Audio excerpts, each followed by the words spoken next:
नमस्कार। आज के वीडियो में सकारात्मक उदारवाद व नव उदारवाद पे डिस्कस करेंगे। सकारात्मक उदारवाद। सकारात्मक उदारवाद को कल्याणकारी राज्य की संकल्पना भी कहा जाता है। सकारात्मक उदारवाद को आधुनिक उदारवाद भी कहा जाता है। सेबाइन ने सकारात्मक उदारवाद को संशोधित उदारवाद कहा है। सकारात्मक उदारवाद की मान्यताएं। राज्य एक आवश्यक अच्छाई है। इनके राज्य की धारणा सकारात्मक है।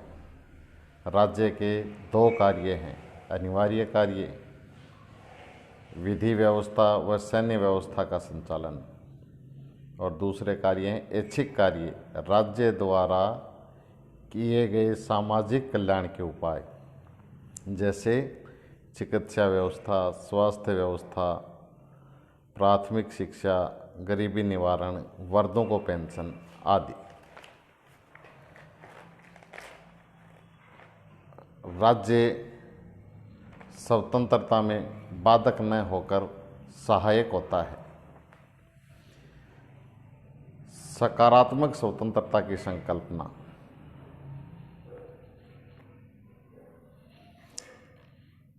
सकारात्मक स्वतंत्रता का आशय दो अर्थों में लिया जाता है। आदर्शवादी अर्थ, जिसमें स्वतंत्रता का आशय उन कार्यों को करने व भोगने का नाम है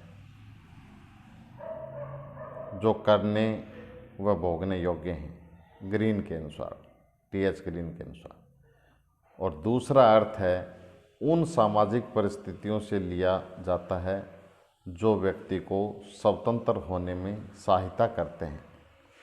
स्वतंत्रता के साथ समानता व न्याय के सामंजस्य का प्रयास है।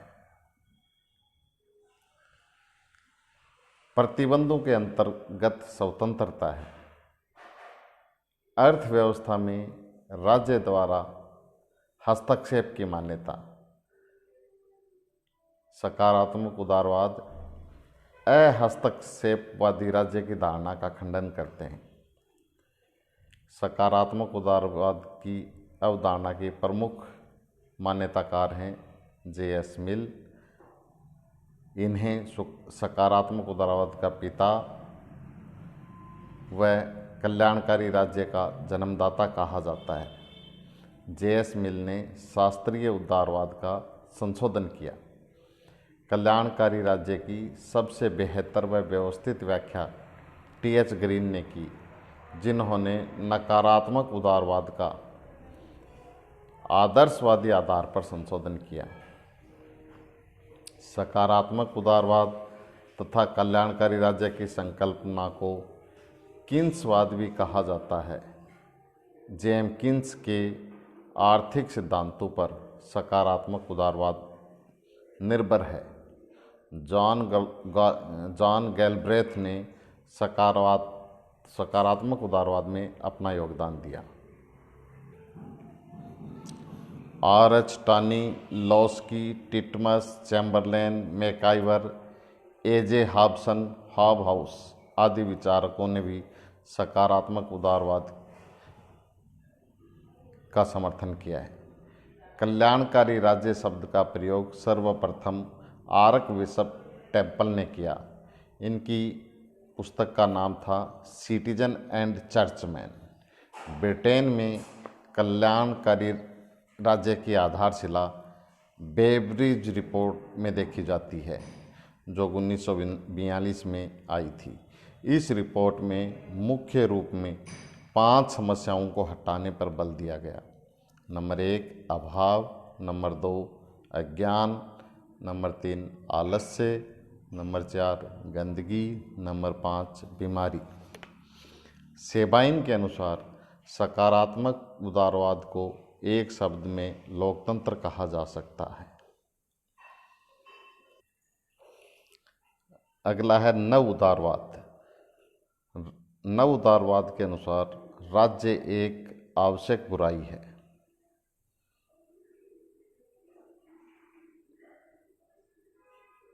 नॉजिक के अनुसार स्वतंत्रता साध्य है। अहस्तक्षेपवादी राज्य की संकल्पना में विश्वास। कल्याणकारी राज्य के घोर आलोचक। केंद्रीकृत नियोजन की आलोचना। आत्मन साध्य से पहले। Self is prior to its end. आत्म स्वामित्व के सिद्धांत में विश्वास। नॉजिक। न्याय के अधिकारिता सिद्धांत में विश्वास। Robert Nozick. पूंजीवादी अर्थव्यवस्था एवं स्वतंत्रता को पूरक मानते हैं। Friedman John. राज्य को कम से कम कार्य देते हैं। और नव उदारवादी यहाँ तक कहते हैं कि राज्य को प्रगतिशील कर भी नहीं लगाना चाहिए। तटस्थ राज्य की संकल्पना में विश्वास। नव उदारवाद को स्वेच्छातंत्रवाद भी कहा जाता है।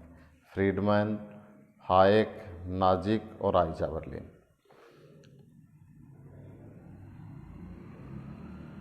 नव उदारवाद थ्रेचरवाद ब्रिटेन में आया 1978 में और अमेरिका में इसको रिगनवाद कहते हैं। व्यक्ति के व्यक्तित्व में स्वतंत्रता व अधिकार निहित हैं। रॉबर्ट नॉजिक ने आत्म स्वामित्व का सिद्धांत दिया है। नॉजिक के अनुसार राज्य व्यक्ति की संपत्ति पर करारोपण भी नहीं कर सकता। संपत्ति 3 तरह की वैध तरीके से अर्जित की जा सकती है। राज्य का हस्तक्षेप नहीं स्वीकार करते हैं नॉजिक। दूसरा, वैध तरीके से अर्जित संपत्ति को वैध तरीके से हस्तांतरण किया जा सकता है। अवैध तरीके से प्राप्त व हस्तांतरित संपत्ति में राज्य हस्तक्षेप कर सकता है। थर्ड टाइप की संपत्ति में नॉजिक के अनुसार राज्य हस्तक्षेप कर सकता है। नॉजिक ने इसी सिद्धांत को अधिकारिता या पात्रता का सिद्धांत कहा जाता है। अस्तित्व स्वार्थ से पहले सात्रे। व्यक्ति स्वयं में साध्य है कांट। आत्मन साध्य से पहले नॉजिक जॉन रॉल्स। हायेक। कल्याणकारी राज्य अपनाने से राज्य के समूहवाद की तरफ झुकाव को देखा जा सकता है। नॉजिक के न्याय का आधारभूत सिद्धांत, जो जैसा चयन करे जिसका जैसा चयन हो। कल्याणकारी राज्य की धारणा जैसे जैसे आई वैसे ही व्यक्ति की स्वतंत्रता का क्षेत्र निरंतर घट रहा है। हायेक के अनुसार